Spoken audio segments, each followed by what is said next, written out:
नमस्कार, मैं हूं संदीप चौधरी। जेएनयू जवाहरलाल नेहरू यूनिवर्सिटी के बाहर दिल्ली पुलिस का घेरा और तगड़ा कर दिया गया है। देशद्रोह के आरोपी छात्र कैंपस के अंदर ही मौजूद हैं, लेकिन दिल्ली पुलिस आरोपी छात्रों को गिरफ्तार नहीं कर रही है, चुपचाप कैंपस के बाहर उनका इंतजार कर रही है। जेएनयू कैंपस में देशद्रोह के आरोपी छात्र मीटिंग पर मीटिंग कर रहे हैं, तालियां बटोर रहे हैं। आखिर ये सब क्या हो रहा है?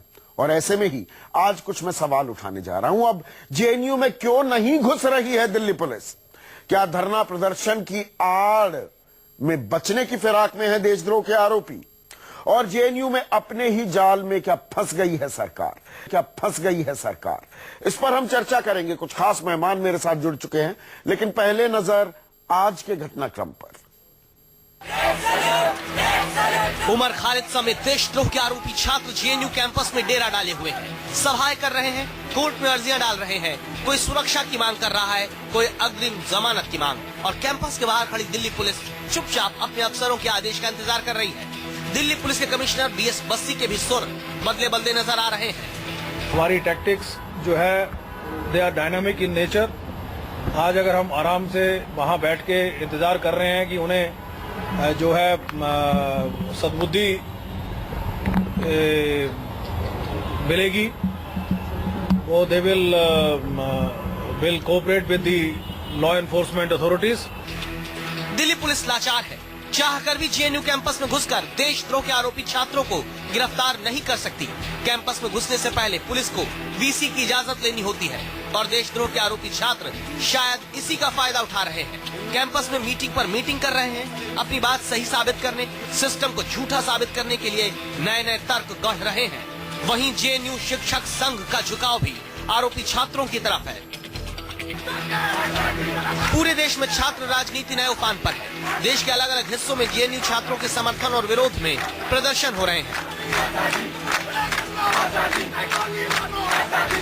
जेएनयू छात्र संघ के अध्यक्ष कन्हैया कुमार को दिल्ली पुलिस ने तेजी दिखाते हुए तुरंत गिरफ्तार कर लिया था, लेकिन बाकी आरोपियों के मामले में पुलिस ने वो तेजी नहीं दिखाई, जिससे कैंपस की राजनीति को नए सिरे से गोलबंद होने का मौका मिला। अब केंद्र सरकार की भी समझ में आ गया है कि 9 फरवरी का पेंच इतना आसान नहीं जितना शुरू में लगा। They just want to create drama and all these scenes. We are not interested. Let's get into the issues and we will deal accordingly. There's no point reacting unnecessarily. Somebody is trying to create some scene. ऐसे में सवाल उठता है, आखिर JNU प्रशासन देशद्रोह के आरोपी छात्रों को पुलिस के हवाले क्यों नहीं कर देता? दिल्ली पुलिस जेएनयू गेट के सामने खड़े होकर देशद्रोह के आरोपी छात्रों का इंतजार क्यों कर रही है? कहीं ऐसा तो नहीं कि जेएनयू में अपने ही जाल में सरकार उलझ गई? और चर्चा में मेरे साथ बीजेपी के वरिष्ठ नेता शाहनवाज हुसैन, कांग्रेस के भक्तचरण दास, सीपीआई की अमरजीत कौर, एसएफआई के नेता हैं प्रशांत मुखर्जी, और इसके अलावा जवाहरलाल नेहरू छात्र संघ के जॉइंट सेक्रेटरी एबीवीपी से जुड़े हुए हैं सौरभ भी हमारे साथ जुड़ने वाले हैं। शाहनवाज भाई, किरण रिजिजू बिल्कुल ठीक कह रहे हैं, ये ड्रामा हो रहा है। पर ये ड्रामा क्यों हो रहा है? सरकार ये ड्रामा क्यों होने दे रही है? हो क्या रहा है ये जेएनयू के बाहर और अंदर?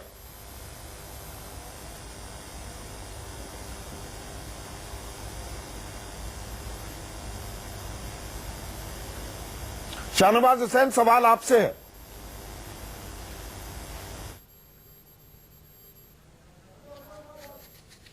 आप अगर रिस्पॉन्ड करें। अभी शाहनवाज हुसैन तक आवाज नहीं आ गई। आवाज आ गई के नारे लगाए हैं वहां पर, उस पर एक्शन होगा और इस पर दिल्ली पुलिस अपनी प्रक्रिया पूरी कर रही है। कौन सी प्रक्रिया पूरी हो रही है? हर चीज की इजाजत है, हाँ। लेकिन इस बात की इजाजत नहीं है कि देश के खिलाफ कोई नारा लगाए। ये स्वीकार देश में नहीं हो सकता है। नहीं, मैं सवाल इसलिए पूछ रहा हूँ शाहनवाज भाई, मुझे ये समझाइए, बीएसएफ का भी घेरा तगड़ा कर दिया, सीआरपीएफ भी वहां पर लगा दी गई, दिल्ली पुलिस भी है, लेकिन अंदर नहीं घुस रहे। ये हो क्या रहा है? ये मतलब ये किस तरह का तमाशा चल रहा है? समझ से परे है ये। नहीं, आप क्या चाह रहे हैं कि दिल्ली पुलिस अंदर जाए? नहीं तो बाहर क्या कर रही है? फिर बाहर भी ना बैठे। अगर उसको नहीं, दिल्ली पुलिस अगर उनको कह रही है आप आगे सरेंडर कीजिए, अगर आपके पास बेगुनाही के सबूत है तो दीजिए। इससे ज्यादा दिल्ली पुलिस और क्या नरम नीति। ये भी एक कमाल का लॉजिक है। दिल्ली पुलिस अंदर शाहनवाज जाती है भाई, तो आप आपको मुझसे इतराज होता बेहतर- है। जब दिल्ली मुझसे पुलिस ये बेहतर कहती है कानून कि आप जानते हैं। आकर अपनी बेगुनाही का सबूत दीजिए, तो अगर वो बेगुनाह है तो आकर नया कानून जरा सरेंडर करें। नया कानून इजाद हो रहा है क्या शाहनवाज भाई? बेगुनाही का देश में नया कानून इजाद हो रहा है क्या? नया कानून इजाद हो रहा है। हमें तो आज तक ये पढ़ाया गया, तो या तो मुझे गलत पढ़ाया गया है और आपको भी वही पढ़ाया गया शायद, that you are innocent until proven guilty. यहां दिल्ली पुलिस कह रही है अपनी इनोसेंस प्रूव कर दो तो आपको हाथ नहीं लगाएंगे। ये उल्टी गंगा बहाई जा रही है क्या कानून के नाम पर? देखिए, दिल्ली पुलिस उन छात्रों के साथ बहुत प्यार से बात करके कह रही है कि जो नारे आपके लगे, जिसमें आप चिन्हित हैं, जो वीडियो है जिसमें साफ दिख रहा है कि आपने इस देश के 1000 टुकड़े करने की बात कही है, देश को बर्बाद करने वो तो कन्हैया की वीडियो के बारे में भी यही कहा जा रहा की बात कही है। अफजल की फांसी पर शर्मिंदगी उनको हुई है। अगर वो कहते हैं कि ये सही नहीं है तो आकर वो बताएं दिल्ली पुलिस को। नहीं, मुझे ये बताइए शाहनवाज सही है भाई, तो आकर उनको बताना चाहिए। देखिए पहली बात तो you are innocent until proven guilty, इस फलसफे को बिल्कुल उलट दिया है दिल्ली पुलिस ने। उससे भी ज्यादा जो मुझे बात समझ से परे दिख रही है, सुनिए तो शाहनवाज भाई, आपको जवाब नहीं देना होगा, सुनिए जवाब देना होगा। अरे तो अदालत में प्रूव करिए ना, ये थोड़ा कि दिल्ली पुलिस कहेगी आप प्रूव करिए कि आप इनोसेंट है या फ्रेम किया जा रहा है। वो अदालत जा रहे हैं, वो कोर्ट जा रहे हैं और पुलिस के पास नहीं जा रहे हैं। पुलिस के पास जाके कहिए कि हम नहीं है। तो ऐसे में ही तो सवाल पूछ रहा हूं कि जब आप जेएनयू में अंदर नहीं जा सकते, दिल्ली पुलिस नहीं जा सकती, वीसी की इजाजत की जरूरत होगी, तो ये बाहर ड्रामा करने की क्या जरूरत है कि दिल्ली पुलिस के साथ साथ बीएसएफ के भी जवान वहां घेरा लगाए बैठे हैं और सीआरपीएफ के जवान भी। इसीलिए तो मैं ये पूछ रहा हूं कि ये तमाशा क्यों?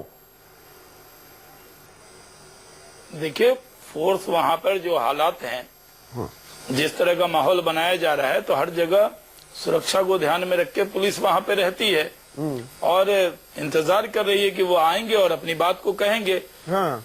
सबको सुरक्षा देना, जो आरोपित हैं उनको भी सुरक्षा देना, वो दिखा हमें ये कन्हैया को कितनी सुरक्षा मिली, उसको निभाना चाहिए। नहीं, वो कन्हैया को कितनी सुरक्षा मिली थी। देखिए, कन्हैया के खिलाफ जिस तरह का गुस्सा था, हाँ। अगर दिल्ली पुलिस ने बहुत बचाव किया, अगर बचाव नहीं किया होता तो और बड़ी घटना होती। भीड़ तंत्र अगर तय करने लगेगी कौन दोषी है, कौन आरोपी है, कौन इनोसेंट है, तो ये देश के लिए बहुत बुरा वक्त आ जाएगा। 2-4 लंपट वकील तय करने लगेंगे, तो कह रहे वो बताएंगे हमने 3 घंटे तक पीटा, भीड़ नहीं तय करेगी, हमने 3 घंटे तक पीटा, टेंट में उसने पेशाब कर दिया, पुलिस वाले हाथ नहीं लगा पाए। ये तो अब खुलेआम आ गया है ना, सामने आ गया है सोशल मीडिया में।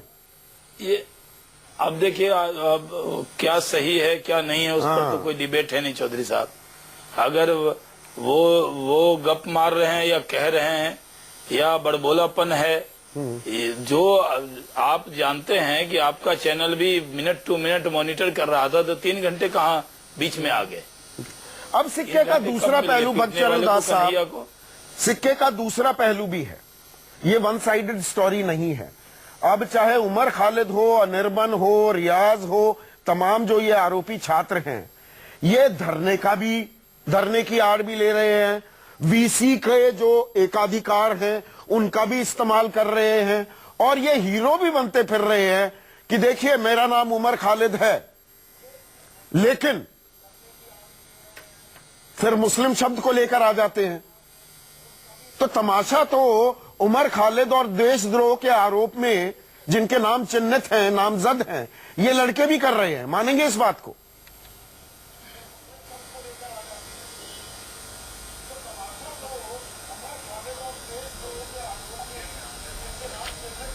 किसी ने अगर देश के खिलाफ स्लोगान किया है और कानूनन हमारे देश के कानून के अंदर अगर उनके खिलाफ केस बनता है तो पुलिस कार्रवाई उन पर होना चाहिए, पुलिस कार्रवाई उन पर होना चाहिए, और कानून का सम्मान हर कोई सिटीजन को करना चाहिए। तो कानून के सामने जाते क्यों नहीं? या युवा हो, भागते क्यों फिर रहे हैं? बिल में क्यों छिपे हुए हैं? कानून, सवाल तो यही है संदीप जी, आप सही बात शाहनवाज जी को पूछा था कि कानून अगर तय करता है कि ये दोषी है, इसको गिरफ्त करना है, तो इतना जल्दीबाजी में कन्हैया का जो कार्रवाई हुआ, विश्वविद्यालय के अंदर घुस के जो गिरफ्तारी किया गया, आप आज वर्तमान इस केस में आप क्या रुख लेना चाहते हैं? कानून मतलब क्या बनाना चाहती है? इस पर कई सवाल उठता है। पर आप ये मानेंगे ना भक्तचरण दास साहब कि ये आरोपी छात्र भी कानून के दांव पेचों का भरपूर इस्तेमाल कर रहे हैं। They are also playing to the gallery. देखिए, वो दोषी, वो अपने आप को अपनी डायलॉग को लेके, अपनी स्लोगान को लेके, हो सकता है वो अपने विद्वान या अपने एकेडमिक क्वालिफिकेशन से उसको दोषी नहीं मान रहे होंगे, खुद को दोषी नहीं मान रहे होंगे, लेकिन हमारा कानून अगर मानता है वो दोषी है कि वो दोषी है, तो कानूनन कार्रवाई होना चाहिए। और उसमें करने में क्यों नहीं कर रहे हैं? वो बीसी के एक अधिकार का इस्तेमाल कर रहे हैं, वो सारे कानूनी हथकंडे दांव पेच इस्तेमाल कर रहे हैं। सीधा दिल्ली पुलिस के पास जाए, दिल्ली पुलिस भी तो यही कह रही है ना, आके हमें बता दो। नहीं, क्यों क्यों बताएं? पुलिस तो पहले मान चुका है ना उनको गलत है बोल के, वो दोषी है बोल के। नहीं, पर अदालत में करना पड़ेगा ना। क्यों सिंपैथी दिखा रहे हैं? नहीं, भक्तचरण दास साहब, ये कानून ऐसे नहीं चलता। अदालत, दिल्ली पुलिस किसी को गिल्टी नहीं करार दे सकती, वो काम अदालत का है। दिल्ली पुलिस तो चार्जशीट ही तो फाइल करेगी ना। क्यों करार दिया? तो क्यों जल्दीबाजी विश्वविद्यालय की गरिमा का रक्षा नहीं करते हुए क्यों विश्वविद्यालय, उन्होंने विश्वविद्यालय की गरिमा रखी, चारों तरफ उन्होंने विश्वविद्यालय की गरिमा रखी, जिस तरह के नारे लगाए। नहीं, वो नारा अगर लगाए हैं, अगर वो सही है तो वो गरिमा नहीं है। उन्होंने विश्वविद्यालय का गरिमा नहीं रखा और उनको ऐसे नारा नहीं देना चाहिए था, ये हम स्पष्ट कहते हैं। लेकिन अगर वो दोषी हैं या नहीं है, वो खुद को दोषी नहीं मान रहे हैं। नहीं, यहाँ पर दोषी से आगे बात चली गई है। और कल भी मैंने ये सवाल उठाया था। अमरजीत कौर, मुझे एक चीज समझाइए, उमर खालिद 10 दिन 11 दिन बाद आता है, अवतरित होता है जेएनयू कैंपस में, और बड़े शौक से, बड़े ऐसे अंदाज में, कल भी मैंने यही बात कही थी कि देश के लिए कोई पदक जैसे जीत के लाया हो ओलंपिक्स में, इस तरह से वो छात्रों से, अपने सहपाठियों से मुखातिब था। और वहां पर यह बात उठाई गई, मुसलमान एंगल खेला गया। उनके पिता SQR इलियास ने भी कहा और उमर ने भी कि मुझे टारगेट इसलिए किया जा रहा है, मैं मुसलमान हूं। ये बात कहां से आ गई? ये एंगल कहां से प्ले आउट किया? देखिए, उस पे तो मैं बाद में आती हूँ, लेकिन पहले जो आपने बात कही, मैं उसके साथ सहमति जताना चाहती हूँ कि इस देश की सरकार को, कानून को ये जानना ही चाहिए, मालूम होते हुए भी उन्होंने ऐसा क्या किया, क्यों कह रहे हैं या कर रहे हैं कि जब तक कोई प्रूव्ड गिल्टी नहीं है तो वो इनोसेंट है। तो ये जो उल्टी गंगा बहाने की कोशिश आज बस्सी साहब कर रहे हैं, ये गलत है। तो मैं आपके साथ सहमत हूं। कुछ और प्रदूषित भी तो की जा रही है ना, सिर्फ उल्टी नहीं बह रही है। मैं उस पे भी आती हूँ। दूसरी बात, जो मिस्टर बस्सी की आपने स्टेटमेंट दिखाई कि जो लॉ इन्फोर्सिंग एजेंसीज हैं उनको कोऑपरेट करें, तो लॉ इन्फोर्सिंग एजेंसीज को किसने कोऑपरेट किया पटियाला हाउस कोर्ट में, जब जर्नलिस्ट पीटे, प्रोफेसर पीटे, स्टूडेंट्स पीटे और आराम से कह रहे हैं शाहनवाज जी, वो कुछ 3 लोग हैं ऐसे ही बोल दिए, लीगल सेल है बीजेपी का जिसकी गाइडेंस में वो किए। आप कहेंगे तो हम उस लीगल सेल वाले उन दोनों को दिखा देंगे बीजेपी के, जो डंडा लेके खड़े थे। हमारे पास वो वीडियो क्लिपिंग्स भी अब सोशल मीडिया से मिली है। तो ये कोई इतनी इनोसेंस नहीं है। इसलिए उमर खालिद भी इनोसेंट नहीं है। ये मुसलमान का एंगल कहां से आ गया? उन्होंने लगाया मुसलमान लोगों का एंगल, तो वो को जवाब भड़काने की कोशिश है ये। नहीं, वो जवाब देने की कोशिश है ये। मैं ये मुसलमान एंगल कहां से आ गया? सुधीर जी, मैं ये कहना चाहती हूँ, अगर उन्होंने ये एंगल लगाया है तो ये उसका जवाब वो देंगे। पर मैं जो कहना चाहती हूँ, इस देश की ये सच्चाई है कि माइनॉरिटीज पे अटैक हुआ। इस देश की सच्चाई है, इस देश की सच्चाई है। रेफरेंस टू कॉन्टेक्स्ट होना चाहिए। इस मामले में ये सांप्रदायिकता का इशू कहां से आ गया? मैं ये कहती हूँ कि किसी को भी इस तरीके से ट्विस्ट नहीं करना चाहिए, वो उमर हो या कोई और हो। हाँ। हिंदुस्तान के अंदर हम किसी भी रिलीजियन को मानते हो, इंडियन कॉन्स्टिट्यूशन हमारा सबके लिए है। इसी बात पे ही हमारी बीजेपी से, आरएसएस से झगड़ा है कि तुम हिंदू राज की बात क्यों करते हो, कॉन्स्टिट्यूशन को मानो। इसलिए किसी को भी अपनी डिफेंस में किसी भी तरीके से कम्युनल एंगल नहीं लेना चाहिए, उसमें तो कोई दो राय नहीं। पर मैं कहना ये चाहती हूँ कि गवर्नमेंट ने जिस ढंग से होम मिनिस्टर की बयान के बाद पुलिस एक्ट की, और तब यूनिवर्सिटी अथॉरिटीज ने परमिट करके पुलिस अंदर जाने दी, और इनोसेंट कन्हैया जो जो 1.5 घंटे बाद वहां पहुंचा था, जब क्लैश होना शुरू हुआ, और उससे बात करते करते हाथ मिलाते आप कोऑपरेट करिए, जेएनयूएसयू अध्यक्ष हैं, और उठा के उनको ले लिया, जबकि वो ऑर्गेनाइजर्स में भी नहीं थे। ये अहम सवाल ये उठा रही फंसे है। हैं। मैं शाहनवाज हुसैन आपका रिस्पांस चाहूंगा। सरकार का आलम कुछ ऐसा तो नहीं हो गया that the right hand doesn't know what the left hand is doing and the left hand doesn't know what the right hand is doing. Bassi साहब एक ही दिन में 2-2 बयान दे देते हैं, बेल अपोज नहीं करेंगे, बेल नहीं होने देंगे। अब कुछ और बात आ गई, देश के गृह मंत्री कहते हैं कि नहीं, जेएनयू में इन राष्ट्र विरोधी तथाकथित राष्ट्र विरोधी तत्वों को जैश का समर्थन है, हाफिज सईद का समर्थन है। फिर वो बात सामने मुकम्मल अंजाम तक नहीं पहुंचती है, फेक निकलता है वो साइट। शाहनवाज हुसैन साहब, देखिए 2-3 सवाल है संदीप जी आपने पूछा है। पहली बात तो ये है कि दिल्ली पुलिस अपना काम कर रही है, जो कानून के तहत ही काम कर रही है। पहले भी वो गई, जब इस तरह के नारे लगते हैं तो आप भी अगर इस मुल्क से मोहब्बत करेंगे तो आपको दुख होगा, और आपको होगा ही, क्योंकि आप मोहब्बत करते हैं। इसमें कोई सर्टिफिकेट हम आपको नहीं दे सकते, हमें पूरा विश्वास है। तो अगर मैं भी कहीं पर ये सुन रहा था ये नारा, अफजल हम शर्मिंदा हैं, तेरे कातिल जिंदा हैं, देश के 1000 टुकड़े करेंगे, भारत तुझे बर्बाद करेंगे, तो एक भारतीय होने के नाते गम गुस्सा होना चाहिए, चाहे आप किसी पार्टी में काम करते हो। हम कतई तो तस्दीक नहीं जिस तरह करते की ऐसे हरकत बयानों वहाँ की। हो। मेरा सवाल सर बिल्कुल सीधा ये है, कंफ्यूजन क्यों सरकार में? जी इसीलिए कमिश्नर के अलग अलग बयान आते हैं, हमें यही नहीं पता वो बेल को अपोज करेंगे।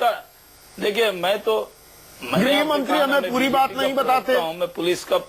मैं पुलिस का प्रवक्ता नहीं हूँ। नहीं, गृह मंत्री हमें पूरी बात नहीं बताते। बीजेपी का भी, हाँ, गृह मंत्री जी की बात मैं आपको बताता हूँ। हाँ। पहली बात तो ये है कि गृह मंत्री भी इस देश से मोहब्बत करने वाले व्यक्ति हैं। उनको भी भारतीय होने के नाते जब इस तरह के नारे होते हैं और वो गृह मंत्री हैं, तो उनको भी इस पर चिंता जतानी चाहिए। चिंता जताया उन्होंने, और गिरफ्तारी हुई। जिस तरह का वीडियो सामने आया, जिस तरह की नारेबाजी वहां पे सामने आई, अभी उमर खालिद कह रहे हैं कि मैं इसलिए परेशान किया जा रहा हूं कि मैं मुसलमान हूं। पहले बयान दिया कि मेरा कोई धर्म में आस्था ही नहीं है।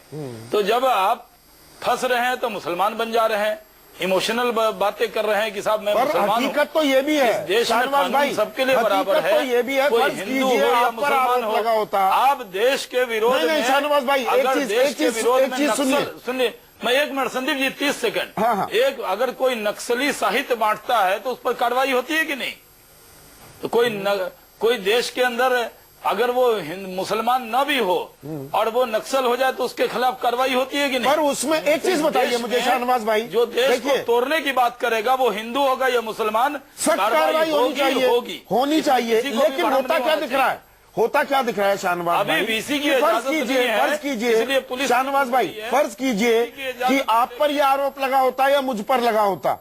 शाहनवाज भाई, फर्ज कीजिए जी कि यह आरोप आप पर और मुझ पर लगा होता, तो जो हालत कन्हैया की गई, जो स्टिंग ऑपरेशन, एक और चैनल ने जो स्टिंग ऑपरेशन किया है, जिसमें ये लंपट तथाकथित वकील, इन्हें ये काला चोगा ओढ़ने का हक ही नहीं देना चाहिए। इनको तो तुरंत इनकी वकालत की डिग्री वापस ले लेनी चाहिए। वो बताते हैं हम 3 घंटे तक पीटते रहे, हमने पेंट में पेशाब करा दिया। उसके बाद आप या मैं क्या पुलिस के सामने समर्पण करने की जहमत भी उठाते? वो साहस दिखाते क्या? देखिए, मैं ये सवाल, देखिए, मैं पूरी संजीदगी से ये सवाल पूछ रहा हूं, प्रोवोकेट करने के लिए नहीं, प्रोवोक करने के लिए नहीं।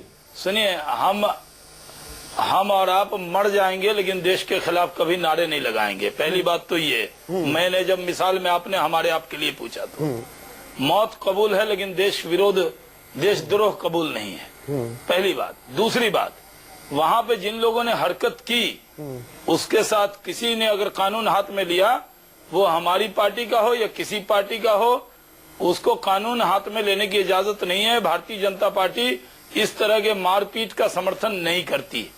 हम इसमें यकीन नहीं रखते हैं।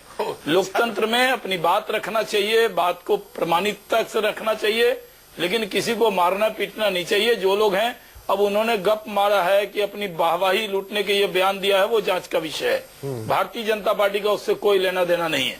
तीसरी बात, जो उमर खालिद ने जो बातें वहां पर की है, उस वक्त जो नारे लगे हैं, जो उमर खालिद अभी भी बात कर रहे हैं, जिस तरह की भड़काऊ बातें कर रहे हैं, कह रहे हैं कि साहब हम मुसलमान हैं, हमें इसलिए फंसाया जा रहा है।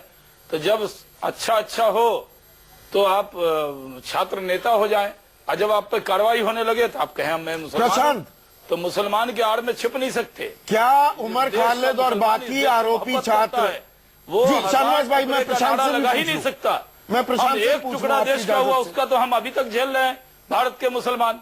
मैं जरा प्रशांत से भी बात कोई पूछूं। सच्चा मुसलमान कह ही नहीं सकता है। ठीक है प्रशांत, मुझे ये बताइए, जो कहेगा- क्या उमर खालिद और उनके सहयोगी they are playing to the galleries? ये अब बात आगे बढ़ गई है। वो गलत कर रहे हैं, ये हकों की हुकूकों की आवाज लड़ाई बिल्कुल नहीं नहीं आ है। रही है। सामने समर्पण करना चाहिए और हिंदू और मुसलमान का सवाल नहीं उठाना चाहिए। संदीप जी, आप प्लीज क्वेश्चन को दोबारा पूछिए। मैं ये कह रहा हूं, क्या उमर खालिद और बाकी आरोपी छात्र are they playing to the galleries? ये हक हुकूक की लड़ाई नहीं रह गई है।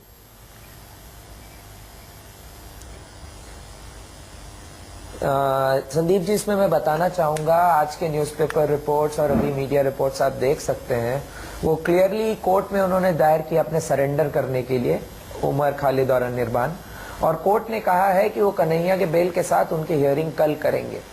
वो सिक्योरिटी मांग रहे हैं दिल्ली पुलिस से और उन्होंने सरेंडर करने की भी बात की है। फिर यहाँ प्लेइंग थ्रू द गैलरीज वाला सवाल आता कहाँ है? यहाँ एक बड़ा सवाल है कि पुलिस और बीएसएफ या सीआरपीएफ या कोई भी और फोर्स कैंपस के बाहर इतने दिनों से वो कर क्या रही है, और वो क्या किस तरह का ताना बाना हो रखा है। एक कैंपेन चल रहा है कि शट डाउन जेएनयू, वो कौन चला रहा है देश के अंदर? और जिस झंडे से हमें प्रेम है, जो उस दिन 15,000 छात्र सड़कों पे उतर के देश का झंडा लेकर उतरे थे, उस झंडे से अगर किसी को डराया जा रहा है आज, तो इस स्थिति, इस हालात में हमारा लोकतंत्र पहुंच गया है। ये अहम सवाल आप उठा रहे हैं, यही हमारा अगला सवाल भी है। क्या इस जेएनयू विवाद में केंद्र सरकार दरअसल उलझ गई है, राह नहीं दिख रही है क्या? ये अहम सवाल तमाम खास मेहमानों से ब्रेक के बाद।